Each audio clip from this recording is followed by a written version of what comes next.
Il y a beaucoup d'humour dans ce livre, beaucoup d'humour par les questions des enfants, mais il y a aussi beaucoup d'humour par les dessins de Pascal Lemaître, qui aime s'amuser, et qui a aimé, je pense, aussi s'amuser avec le thème, avec la musique. Alors parfois, les instruments sont un petit peu polymorphes, comme ça, un petit peu étranges, un petit peu bizarres.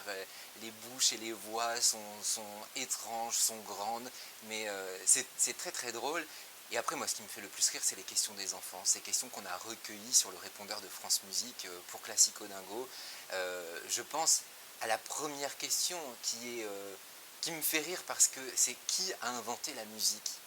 Et alors là, c'est une question, la première fois que je l'ai entendue sur le répondeur, je me suis dit, mais quelle bonne question!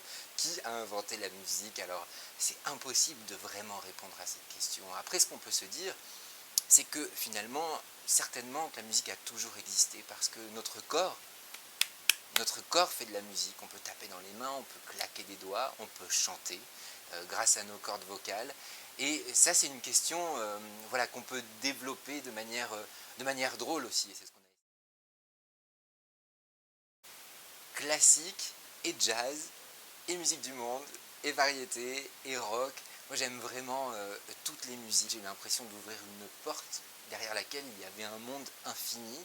On a une page sur Michael Jackson, par exemple, dans ce livre, et j'ai encore découvert plein de choses sur Michael Jackson. J'adore rencontrer les enfants. Je trouve que c'est un public formidable. J'ai eu l'occasion de faire des ateliers avec des orchestres notamment, où on essaie d'expliquer une œuvre. À travers ça, évidemment, on va expliquer le fonctionnement d'un instrument, le fonctionnement, comme je vous le disais, justement, le partage, l'écoute, comment on travaille ensemble, comment on suit un chef d'orchestre. Et ce qui est fascinant, c'est que les enfants nous posent des questions naïves, et c'est pas du tout péjoratif, mais en fait qui nous remettent complètement en question, parce que ce sont souvent des questions à côté desquelles on passe, nous, quand on est dans le milieu de la musique, et les musiciens sont souvent étonnés d'ailleurs, se disent, c'est vrai, mais quelle question, pourquoi j'y ai jamais pensé avant?